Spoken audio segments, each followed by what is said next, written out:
What is up, everybody? My name is Kyle Matovcik. I am the host of the In Liberty and Health podcast, where we talk all things liberty, health, and wellness, and beyond. My hope is to encourage and spread the message of liberty and physical and mental well-being. I hope you enjoy all the topics we talk about with our guests. We're on all major streaming platforms, so please sit back, relax, and enjoy. Man, I'm doing as good as anyone can do getting buried by his 13-year-old son on leg day. I'm not going to apologize for not being on this podcast because I got to go see Metallica. So if that's a problem, kiss my ass. Okay? All right. All right, everybody, this is In Liberty and Health, episode number 81. I feel like I'm starting to get pretty good with numbers. I got Erik Raudsep. Is that correct? You got it. Oh, my God. You know what? I should start asking people more often before I start the show. Jesus. How you doing, man? I'm doing well. How are you doing? Excellent. It's a not as cold day here in Pennsylvania. I know you guys don't worry about that down there, but, we got to worry about the snow up here in early April. Yeah, no, it is a wonderful 68 degrees right now. So it is nice and warm, but we do have some wind going on down here in North Carolina. Yeah, well, hopefully it's not too windy. I want to say about a week ago, the gym I just joined, they had the garage doors open with the fans going. I'm like, man, that's really cool. And then like a day later, it's snowing. I'm like, what the hell are we doing here? Like, I'd be cool if it was just cold or just warm, preferably just warm. But like this up and down stuff, man, it really sucks. You know, there's a saying in North Carolina, you don't like the weather, just, wait 45 minutes and you'll be in a different season. So and we change it up quite frequently, too. So actually, this weekend, we're going to be having a frost warning. So, yeah, we're not done with the freezing temperatures yet here either. So, oh, my God, that's awful. So I guess the reason we kind of linked up is because you're part of the Liberty movement, much like myself. Let's kind of start off. What brought you to the Liberty movement? What brought me to the Liberty movement? Well, that's actually kind of a circuitous route. So actually, I used to work for one of the old parties. I worked for a prominent U.S. Senate campaign and a presidential campaign back in 2000. And when that individual was starting to put together the staff after it looked like everything was going to have him in the White House, they decided that they didn't want me on their team because I'm GSM.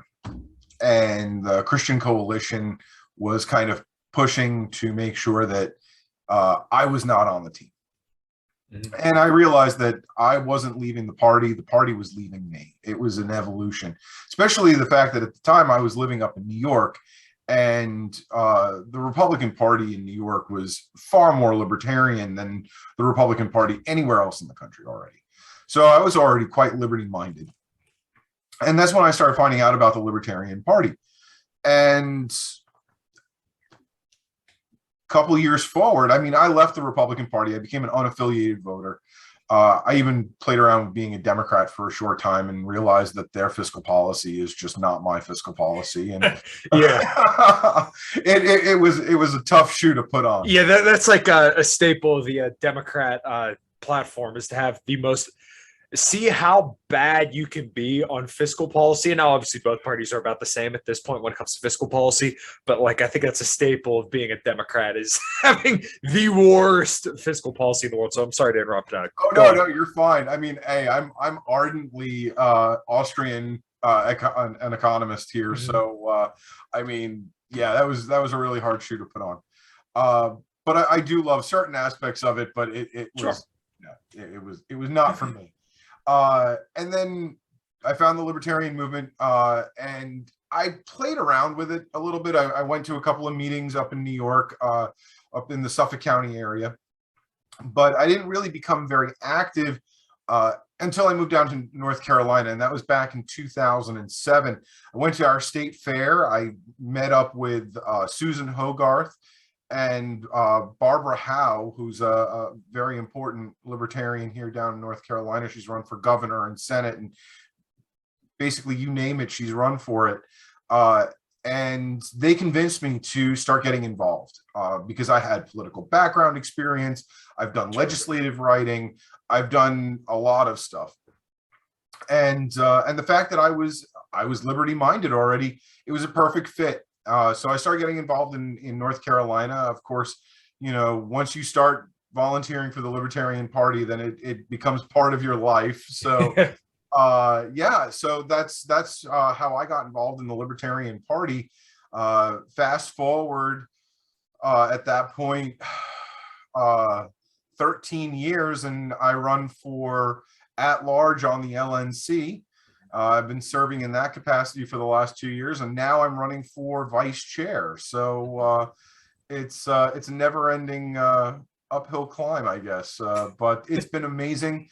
And the changes I've seen in the Libertarian Party over the last 15 years at this point has been absolutely amazing. And there are more and more people coming into the liberty movement. I'm excited to see where this is going, and I see nothing but positive things from the Libertarian Party at this point.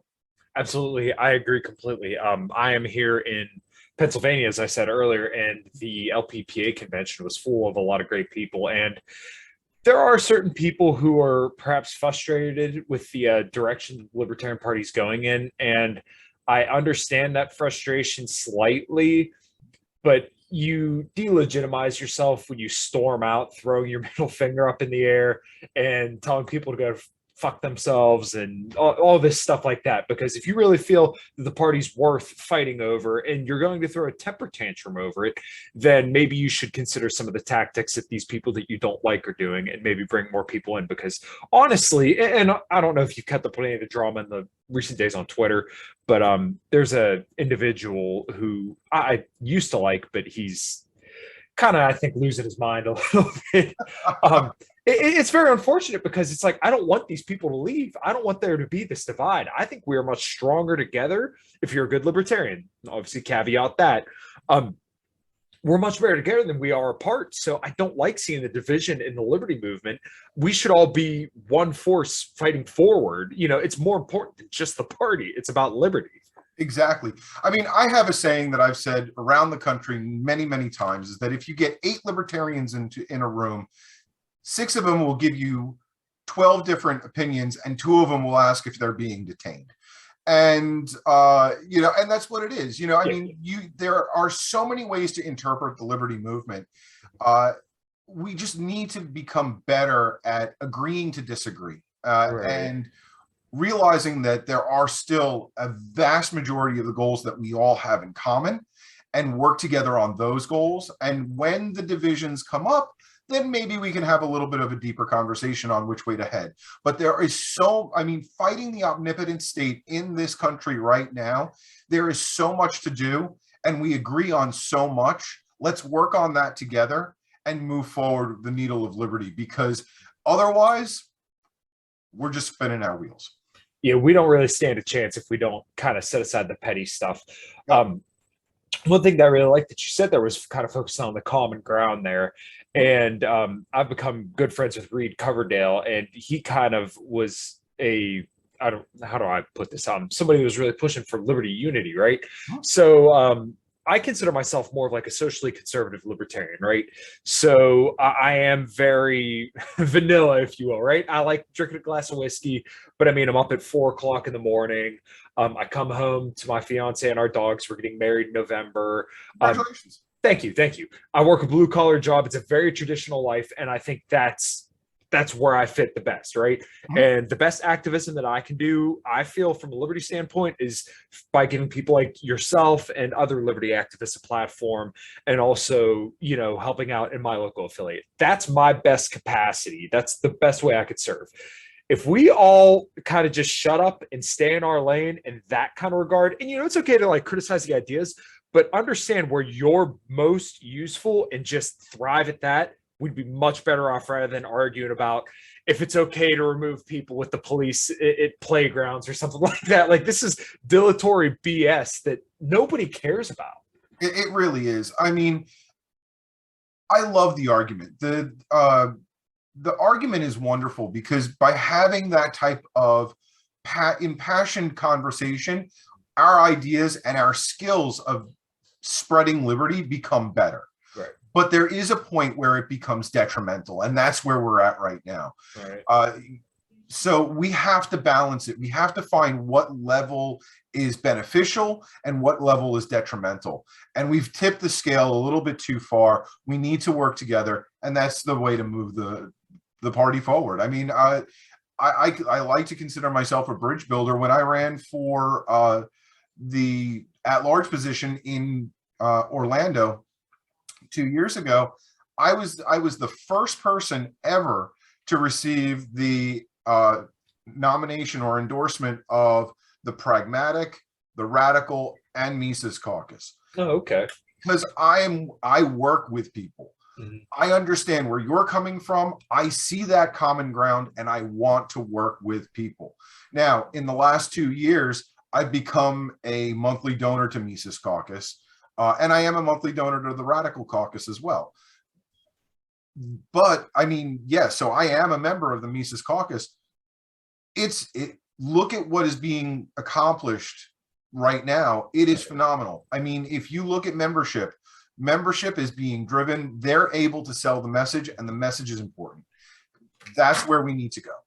Right. Absolutely. And I am a member of the Mises caucus as well. And I, say that out loud all the time, but it's the thing that frustrates me the most with people who detract from that is that they're failing to do the same thing that they're criticizing the Mises caucus for. If you have a problem, once again, with the way that they're doing things, recruit more people. Because if you believe this party is worth fighting for and the cause is worth fighting for, which, I mean, if you call yourself a libertarian, then obviously that's the ultimate cause, is fighting for liberty and freedom. Then get more people involved, get more people speaking out about the issues, bring more people to meetings, speak about the issues that you care about to get the message out there and bring people in. And then if you feel like you need to take the party back over, then just do it. Yeah. But if you're not going to, then, do whatever you can, or do whatever you feel is best to spread the message or work for liberty in your own capacity. Mm-hmm. Absolutely. It's who can sell the message. And also at the same time, I was in Pennsylvania last year when the kerfuffle happened, and there's no surprise. The Mises caucus was growing even then.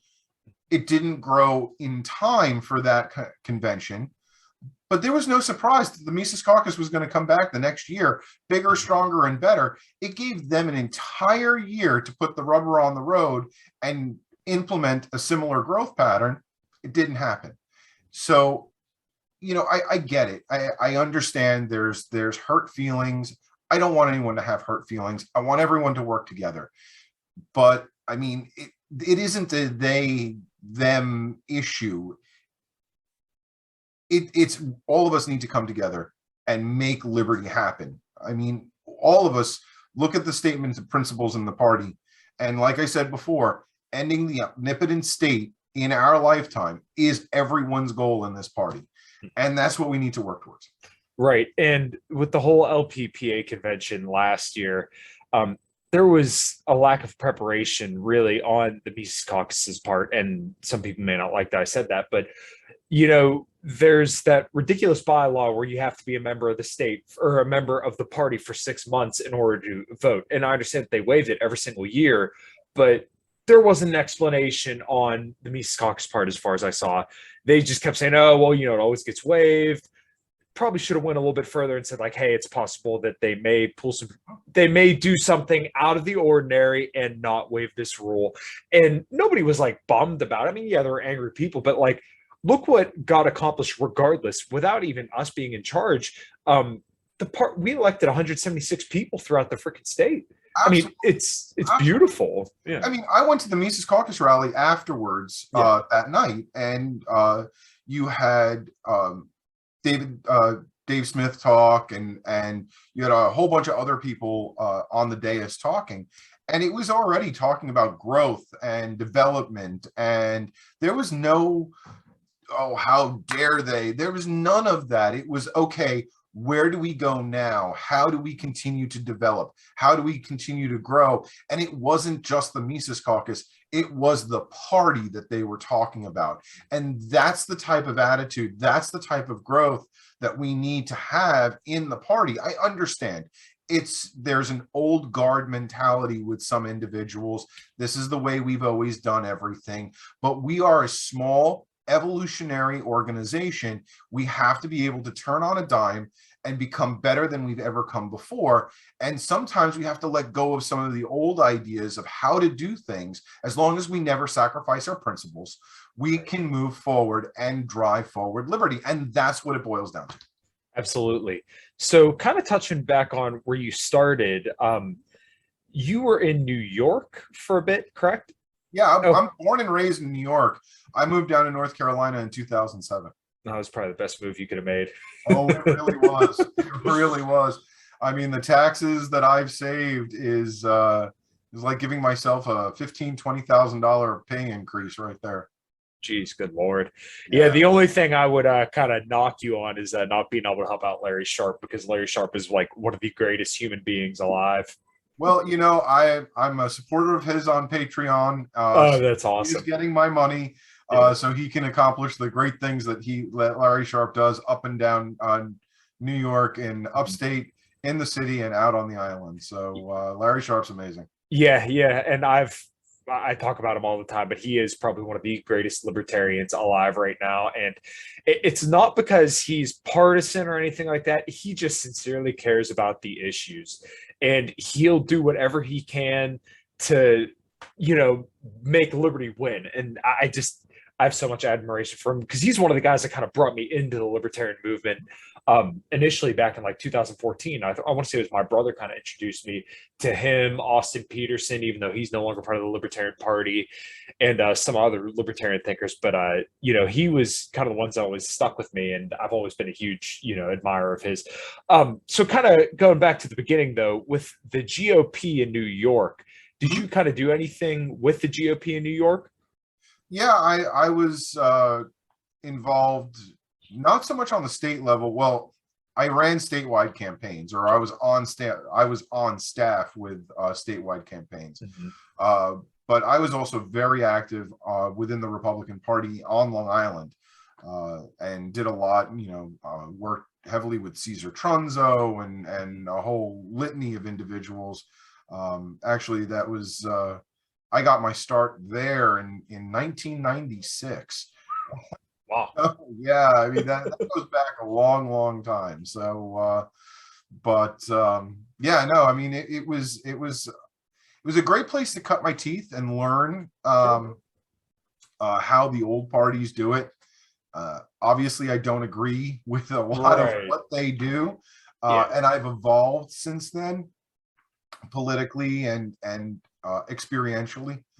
But yeah, no, I mean it was definitely a good way to figure out how the system works and why it really needs to change. Absolutely. So yeah, the reason why I wanted to talk about that in particular is because I've had friends that have tried to convert me over to working with the GOP here in Pennsylvania, but I just can't. These guys are such a freaking joke. I mean, it's embarrassing how bad the GOP is. And they're saying, oh, well, you could just make it better. But the thing I'm not willing to give up on, and I mean, I have big names that are like paleo libertarians coming at me with this stuff.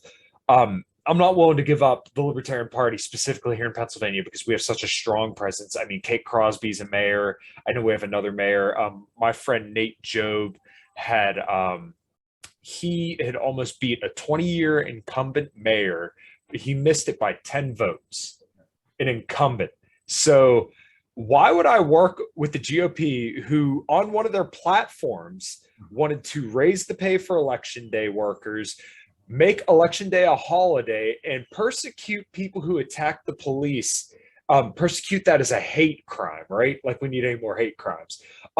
Why would I work with these clowns when I can work with the Libertarian Party, who is winning here in Pennsylvania? I don't want to hear the stuff about they can't win. No, that's wrong. Absolutely. So, well, I mean, but also remember, the GOP sells a false bill of sale repeatedly. Yes. Look what happened to the Tea Party. Does anyone even remember the Tea Party any longer? The Tea Party been eaten by the elephant, and they're a pile of brown stuff half a mile down the road at this point. They're gone. And any libertarian that I feel is going to sell themselves out and go and work with go back into the Republican Party or join the Republican Party, more power to them. But they have to understand that this is an organization that is doing exactly what it has done time and time again. It takes liberty movements, incorporates them into themselves. Nothing ever changes, and it's business as usual. And it never, ever moves forward. The needle always moves back. It never moves forward because that's the way they've designed the system. Absolutely. And you look at someone like Thomas Massey, who is, for all intent and purposes, a libertarian through and through. What happened when he tried to be principled? Or I shouldn't even say tried. He was principled when it came to the stimulus spending. Donald Trump, who's the main guy that everybody said he's the most libertarian president ever. What'd they say? They said he should be thrown out of the GOP because he said, no, I'm going to force a vote if you want to do all this ridiculous spending. Yeah. And he's one of the good guys in there. And they said he should be thrown out because he said, hey, maybe we shouldn't spend like a bunch of freaking socialists. Are you kidding me? JFK was 10 times the libertarian that Donald Trump ever was, because JFK warned of ever leaving the gold standard, which Nixon did. Yep. And JFK always talked about making sure that the American people paid as little and ultimately no taxes, because that's the engine that drives the economy of the United States. JFK is more libertarian than Donald Trump, and that's a statement unto itself. Yeah, and I mean, it's not like that's a very high bar to hop over, and it frustrates me so much because I understand the sentiment of Donald Trump from 2015 to 2019, right? Make America great again, because there's something powerful about that, and it resonated with a lot of people. And look, as a mechanic, my hands are calloused, and I work a blue-collar job. I'm a home inspector by day in, day out. So you know, blue-collar people love Trump, and his message resonated with people. But the problem is, eventually you got to realize this dude had pulled the rug out from underneath you, right? What happened to we're going to end all the wars? Well, a lot of them actually got worse. In fact, we killed more people. The U.S. government killed more people by drone strikes in the first 2 years of Trump's presidency than Obama did in his entire 8-year presidency. And then he attacked Biden for bringing home the troops in Afghanistan. Granted, it wasn't done the right way. Yeah. But at least he tried. You know, I mean, it's more than Donald Trump ever did. Right. And it's pretty sad when you have this walking corpse as our president now that can end a war that Trump had kept saying and continually said that we got lied into. But like, nothing ever changed. Right. What does that say about you if the decrepit corpse that's leading our country now was able to end the war, but you weren't able to?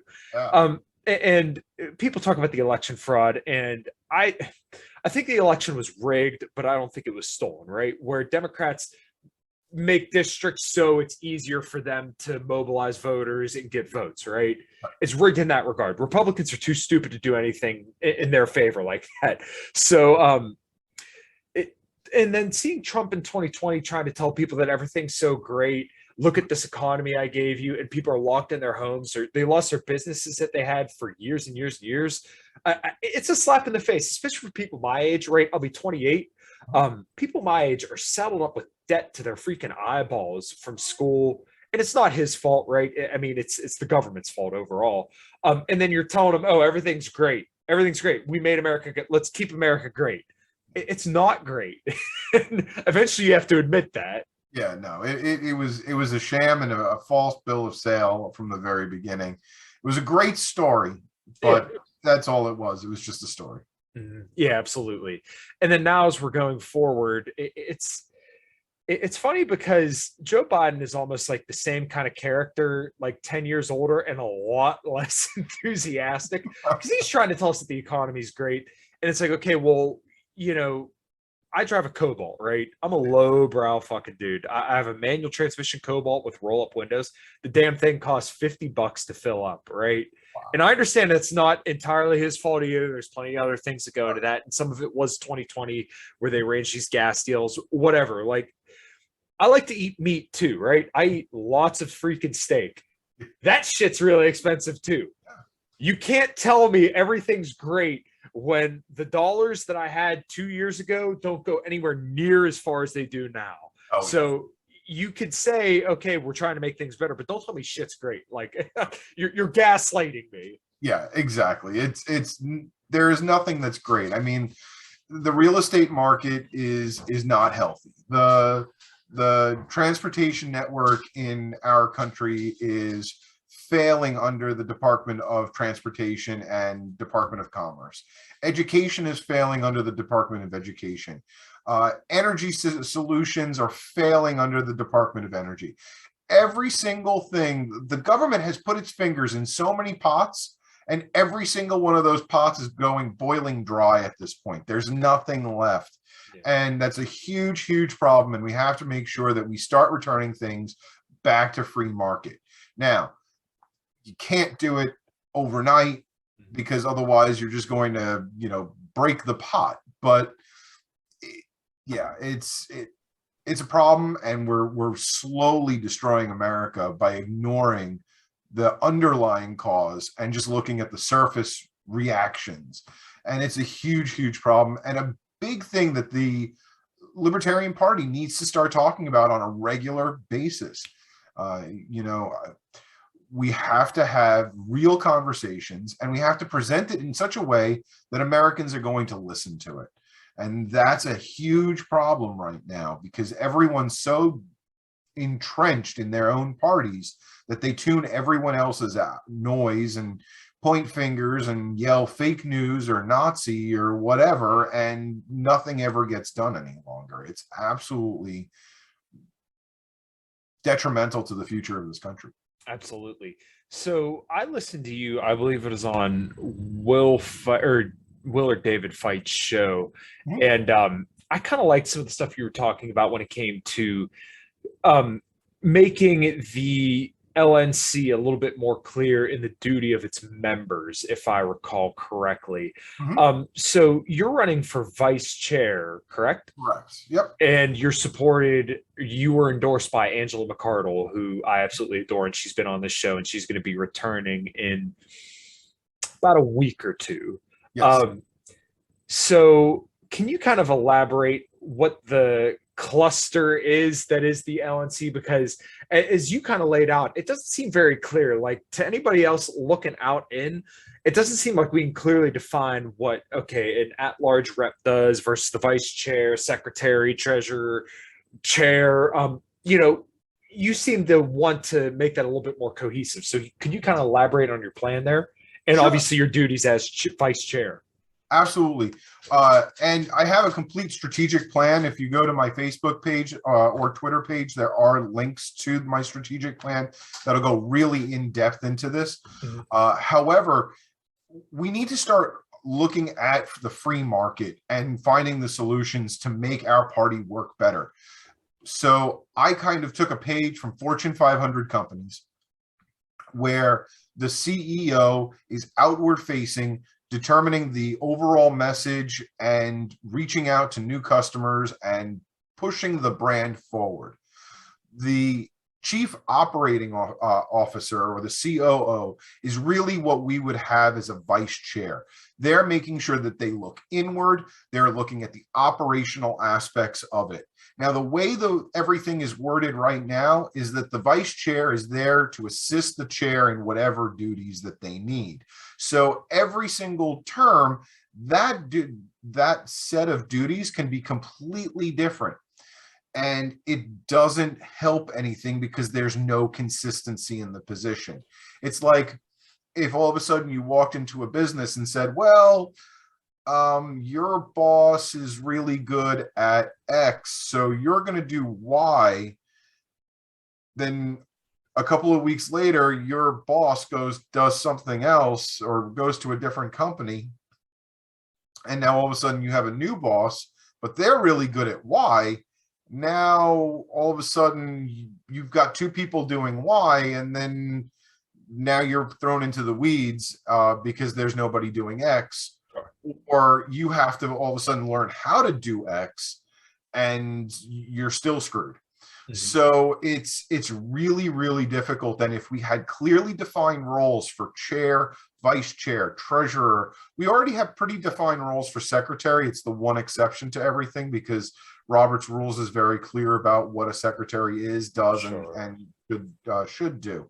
And then those fill-in positions really are going to come in with regional reps, with at-large, and those are really going to bring up the committees and all of that, and really bring in various different skills that can that'll make the party better. But we need the executive board to have a far more defined responsibility if we're going to push Liberty forward. Because if you get into a job and you know what's expected of you, first of all, you're going to have better candidates running for those positions that are more qualified to do that job. And then also on top of that, you're going to have a faster turnaround, and there isn't going to be this trying to feel everyone out and figure out how you fit in. And that's a huge detriment. And that's one of the things that I have really loved working with Angela up to this point, because we've had a strong working relationship for over a year now. We know how each other works. We already know what's in each other's wheelhouse, and we know that we'll make sure that we complement each other and push everything forward. And that's why I'm really excited to work with Angela in the future. Yeah, and she is just awesome through and through. She's a great person, and she's solid on all the issues, and she's a very, very great speaker as well. So it's great that you two have a great working relationship. But what I kind of noticed about, the whole deal there is that you're kind of looking to have these roles be consistent, right, over time, where our philosophy is very consistent as well. So when you have this kind of consistency throughout the roles and obviously your principles in what you believe, then it's very easy for the LNC to be on one straight path, rather than, like you said, every couple of years, well, we're changing up what we're doing because now there's a different person in charge. It's probably a lot better if, okay, you two already know, you two work together, you're really good at this one thing, she's good at another thing, you guys can do your own thing. And then, the next people, should, anything happen to you guys step down, then, the roles are already clearly laid out. The next best person comes up and then they fill in the spot. So I think that's really, really good. And I think that's needed in the party to kind of keep things rolling forward, because it just seems like the Libertarian Party has just been kind of spinning its wheels for more than long enough. Like, we need to do something, because it seems like we're almost hitting that crisis point. Actually, we're probably beyond the crisis point, but we got to do something. Oh, absolutely. So we're about a month out from convention. What conventions have you gone to in the last couple of months, and have you spoke to a lot of the activists? Yes, I have talked to a lot of activists. I'm an organized person. I've traveled the country. I've color coded everything. But no, I mean, I've been to California, Texas, Kansas, Tennessee, Georgia, Florida, South Carolina, North Carolina, Virginia, West Virginia, Ohio is coming up, New Jersey. I was in New Hampshire, and that's not just this year. That's over the last year and a half, 2 years. I've crisscrossed the country. I've gone to, I want to say 14 conventions this year. Wow. So I've been all over the country. Frequent flyer miles is something that I'm enjoying right now. Yeah. No, I mean, it's been a tough road, but it's amazing, because you hear on social media all of this loggerheads and like infighting, and then you actually get to the states, and every single state I've been to, there's people working together and making liberty happen, and it's phenomenal. So the shoe doesn't fit the narrative really, but I mean, obviously there are states where that's going on, where there are huge problems. Delaware, Massachusetts, New Hampshire. Well, New Hampshire's pretty much resolved at this point, but with a couple of little exceptions.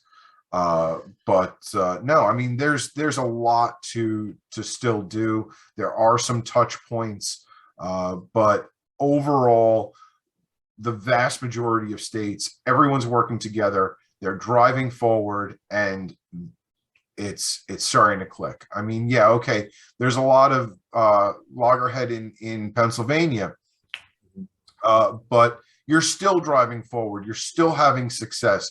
Look at how many people you've elected to local libertarian positions, and that's the thing that's going to make the change. The first position that the Republicans ever got elected was dog catcher. A couple of years later, they had president. So when the voter has the trust to know that you're going to do a good job, and you can get them the street sign that they need, or the stop sign to make sure that people aren't, racing through, or, you make sure that they have a little bit more money in their pocket, or whatever issue it might be. You roll back the sheriff's department and someone's able to get a firearm and actually protect themselves from a home intruder.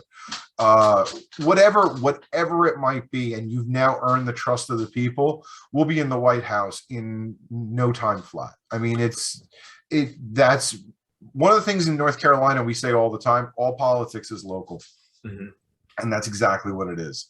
You get voted on to the local community boards, the local city councils, local county commissions, whatever, and you make a positive impact on people. They're going to want to put someone who's very much like you, or you yourself, into a higher position, so you can make more change for the better in their lives. Yeah, and that's kind of where I feel another place where I hope this podcast is hopefully help people is encouraging people to kind of get out there and be active locally, because we need to be leaders of the community if we're ever expecting to grow this movement, because we can't just be a bunch of people who've read every single libertarian literature out there, right? Because nobody cares about that. I hate to say it, other than the other people that go to your libertarian meeting, nobody cares. But you know what people do care about?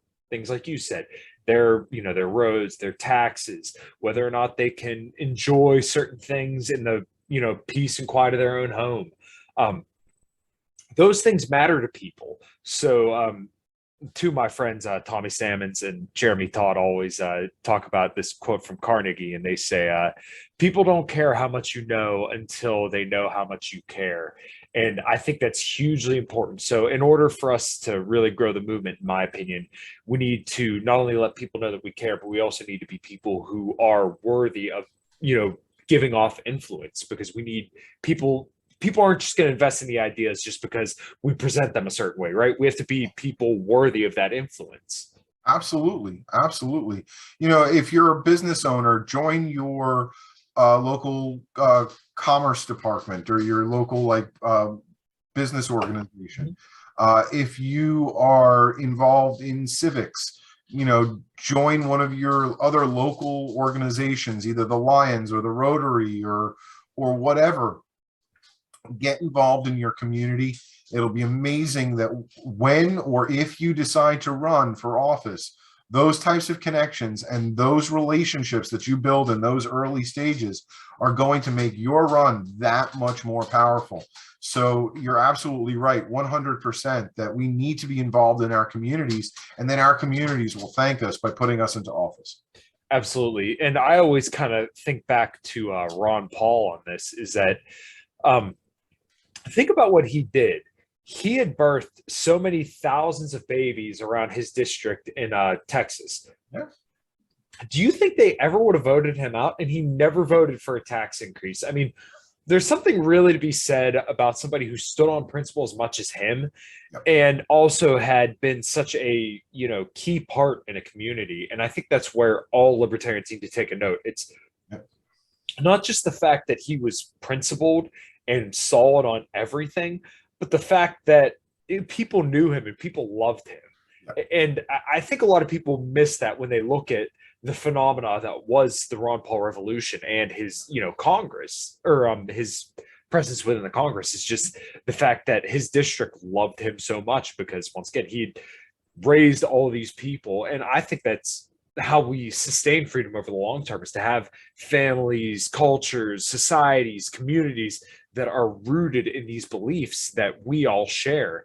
And, it's teaching to our kids, not obviously not forcing on them, but, teaching them that, hey, this is the best way to do things, and allowing people to have these freedoms that we cherish and that we want to see, that's going to produce the most human flourishing. No, absolutely. I think you hit the nail on the head right there. It isn't just one aspect of the Ron Paul Revolution. It was a whole revolution. It was a whole new way of looking at the liberty movement and driving forward liberty. And we need to not just focus on one aspect of it, but we need to embrace the entire revolution to move forward. Absolutely. I completely agree. So we've been going for a little bit here. We'll hit on a few more topics and we'll wrap up. How are you feeling going into convention? I feel strong. I'm lucky that I've had great supporters. I'm fully funded at this point, and I've had that level of support to make sure that I can go around the country talking about who I am, what my vision is. Obviously, if you think that I'm what's best for the party, I would still really appreciate additional donations. Obviously, there's more to be done. And every donation that I receive, I make sure that I match dollar for dollar. So if you give $10, I'll put in $10 of my own money. I'm not going to ask you to stand with me if I'm not going to stand up too. So I make sure that I do that. It's really important to me as well. So I've been really lucky with that. Wherever I go, I've had great support. People really are excited about my message, the fact that I have a strategic plan and they can see what they're going to get when I'm there.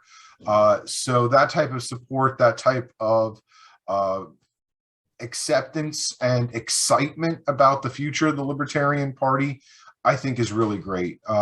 Obviously, there's going to be some struggles at the convention itself, but I think we're going to work past those quickly, and we're going to have a phenomenal time in Reno. I'm lucky enough to be also on the convention committee. That's why I wasn't in Pennsylvania this year. I was actually in Reno making sure that we're ready for national convention. So I'm really sorry that I wasn't able to be there, but making sure the next step is ready to go. So that was really exciting. But there's a lot of great stuff. There's a lot of great speakers.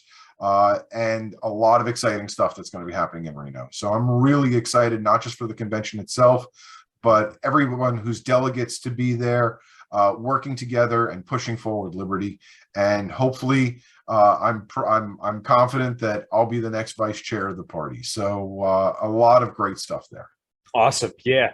And man, I'm like kicking myself in the ass so much because I really wish I could be there. But between getting married this year and just everything I got going on, there's just no way I could make it. And it sucks because this is going to be a huge freaking year, but there's just no way I could pull it off this year, unfortunately.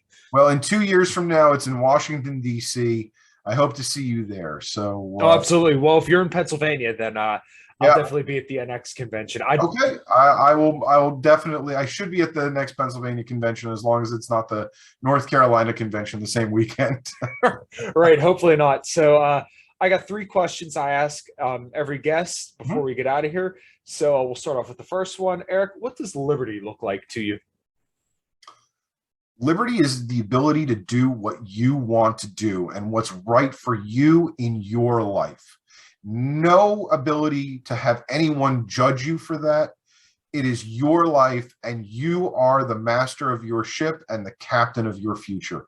And that is exactly what needs to happen. And of course, I just absolutely messed up that Invictus quote.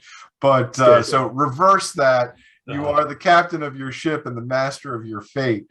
No, I mean, that's really important. That's what liberty is. It is the ability to make your choices for your life. Awesome. Awesome. What does health look like to you? What does health look like? That also is your choices. You know, if you want to have experimental drugs that, you know, are going to make your life better because, you know, some high on government organization doesn't say that it's safe for you yet, but it's something that you feel strongly about to put into your body so you can fight cancer or some other disease, you know, you should have access to it. You should probably have to sign a waiver so, you know, you can't go back and sue the drug company. Yeah. But, you know, you should have the right to choose your medical path. That should be able to enter into agreements with your doctor, like concierge medicine or direct primary care. You can avoid insurance companies to get all together. If you want to, you know, if you feel like you're suffering from any type of psychological disorder and you need to have hallucinogens to re-regulate yourself, like a lot of individuals with PTSD, or the use of marijuana, that's your choice. That is something that makes your life better and healthier. That is your choice and your ability. And that's what medical liberty looks like. Awesome. Well, Erik, where can everybody find you? Where can everybody support you? So you can find me on Twitter. You can find me predominantly on Facebook. And if you wish to donate, you can contact me directly, or you can become a Patreon supporter. Links will be included on your podcast. So absolutely, I look forward. If you reach out to me via email or via Facebook Messenger, I will always answer every single question. I'm ultimately here to serve you and the Libertarian Party.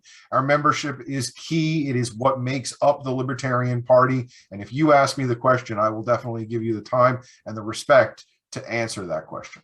Awesome. Well, it was a blast talking to you, and I'm thankful you could come on.